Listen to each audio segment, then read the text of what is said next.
O pecado dos vigilantes e o nascimento dos nefilins. Nos primórdios da humanidade, quando os filhos dos homens ainda caminhavam sob a luz primitiva da criação, os céus ainda estavam em perfeita harmonia.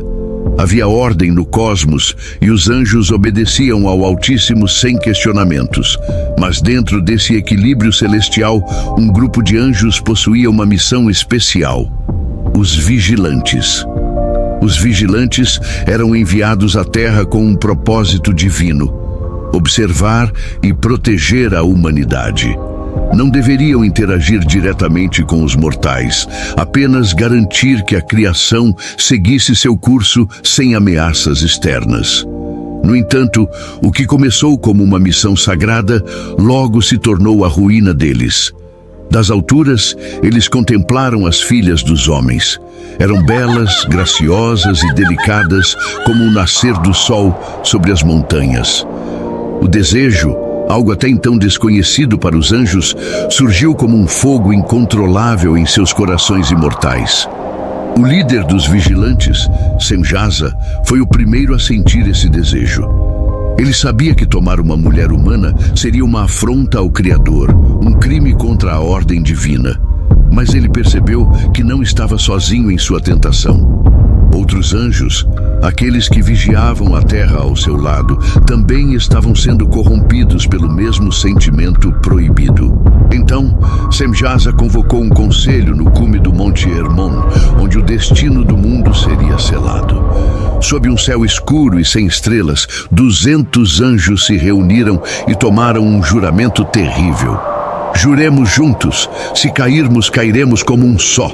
Que nenhum de nós volte atrás, pois o mesmo destino nos aguardará. E assim, com seus destinos selados, eles desceram à terra como chamas cortando o céu noturno. Cada um tomou para si uma esposa entre os humanos.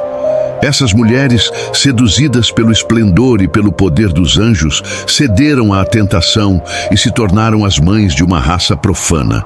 Dessa união proibida, nasceram os nefilins, gigantes colossais que cresceram em força e arrogância. Os nefilins eram diferentes dos humanos. Eram vorazes, incontroláveis e violentos. Sua fome não conhecia limites. Devoravam plantações, rebanhos e, quando a comida se tornava escassa, voltavam-se contra os próprios homens. A terra, antes pacífica, se encheu de sangue e terror. Mas o pecado dos vigilantes não foi apenas a luxúria. Eles também trouxeram conhecimentos proibidos aos mortais. Azazel ensinou aos homens a forja de armas e a arte da guerra. Baraquijal revelou os segredos das estrelas e da astrologia. Cocabiel ensinou os ciclos lunares e sua influência sobre o destino humano. Shamsiel instruiu os homens sobre os mistérios do sol e do tempo. Armaros trouxe os segredos da feitiçaria e dos encantamentos ocultos. As mulheres, por sua vez, aprendiam os segredos das pinturas, das joias e das seduções. A corrupção se espalhou pelo mundo e o pecado dos anjos se refletiu nos corações humanos, que agora desejavam o poder acima da retidão.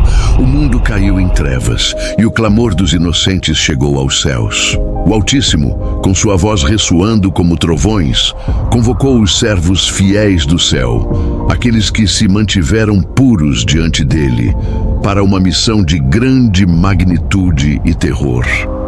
Miguel, o arcanjo da justiça, o grande príncipe da hoste celestial, foi o escolhido para executar a vontade divina, pois a terra havia sido corrompida e os céus, outrora imaculados, estavam manchados pela desobediência.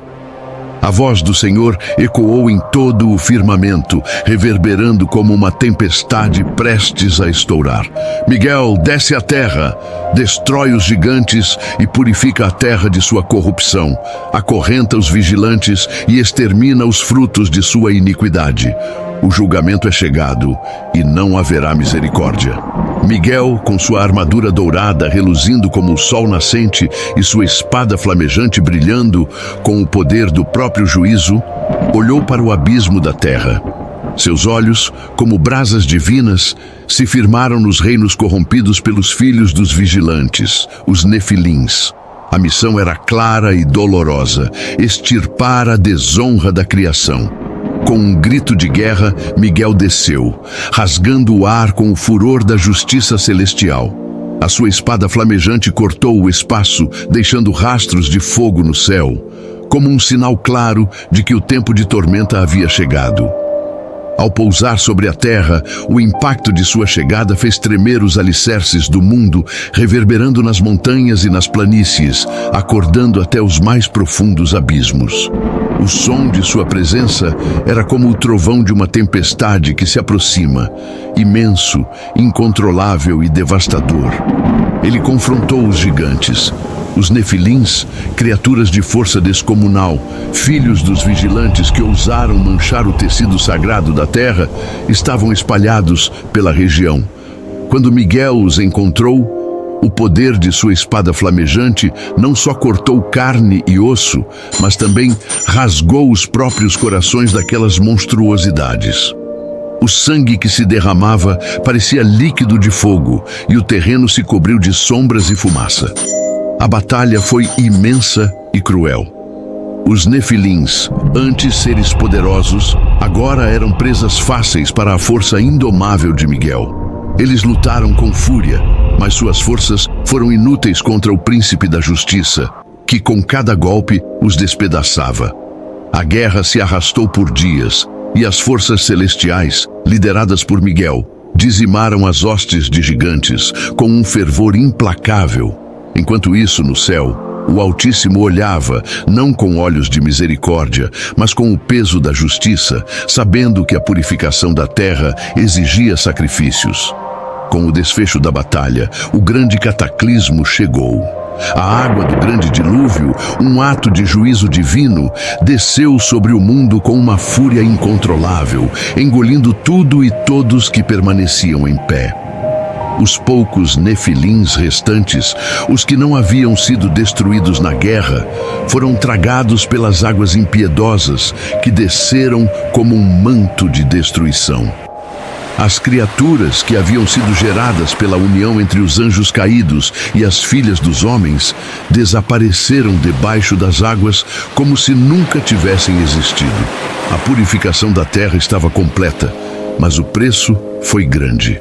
Miguel, de pé sobre as ruínas da batalha, olhou uma última vez para o que restava do mundo.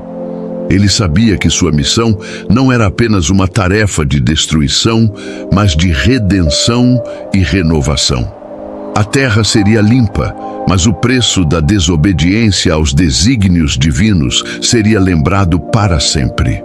Com sua espada ainda em chamas, Miguel subiu de volta aos céus, deixando para trás um mundo renovado, mas marcado pela severidade de sua missão.